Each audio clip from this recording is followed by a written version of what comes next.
Little Nightmares monsters we will never get to see. Why does this creature take its own life? Is this the third chef? Does this mean the original Thin Man wasn't Mono at all? What if the scariest creatures were just trying to help?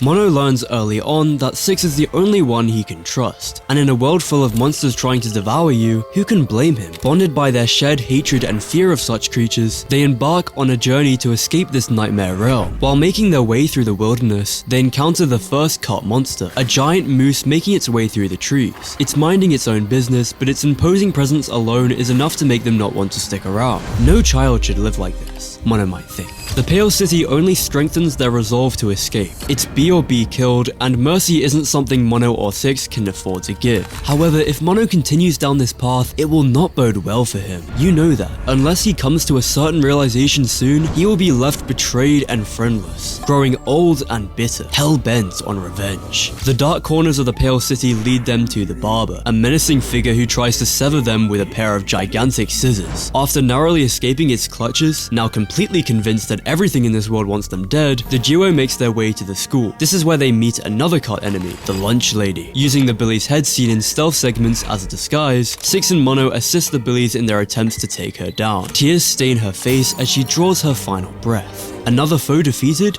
Perhaps. The principal is yet another cut monster who resides in the school. He is outraged by the Lunch Lady's death. Mono sees this as a threat, and together Six and Mono lure him into a trap, effectively ending his life. But these killings don't go unnoticed. From the hunter, the doctor, and now the principal and the Lunch Lady, Six and Mono are starting to draw attention to themselves. Introducing the Investigator.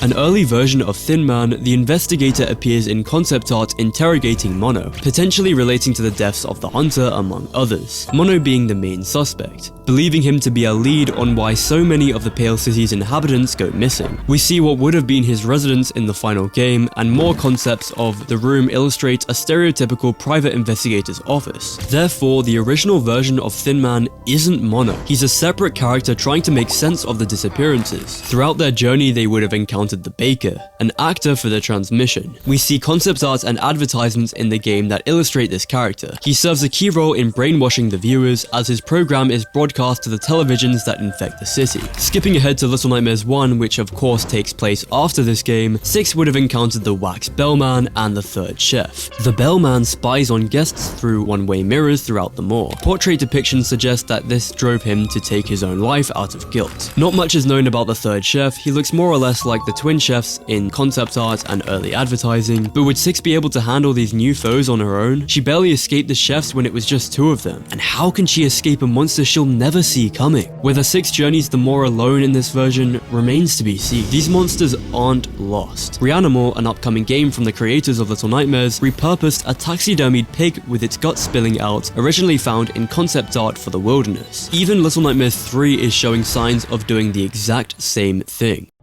with Monster Baby being a toned-down version of the giant flesh baby seen in concept art for Little Nightmares 2. Had it been included, the Pale City would have come alive. Grotesque monsters covering the streets, comprised of viewers' corpses. This is evidenced by the iTelevision monster who absorbed viewers in concept art, their bodies turned into the fleshy despair that consumes the entire city. With nowhere else to go, Six, Mono, and even the Investigator are driven into the tower, the closest thing resembling safety left in the city. Mono can either stay with Six or trust that the Investigator won't betray him. But then, it hits him. The principal just wanted the best for his school. The Lunch Lady just wanted to feed her children. And the Baker was innocent, forced to act against his will. And without his broadcasts, Mono may have never found safe passage to the tower. The Investigator isn't about to let another child go missing. He sacrifices his life to save Six and Mono, buying them time to make it to the portal. Seeing this, Six pulls Mono onto the platform, fulfilling the Investigator's dying wish.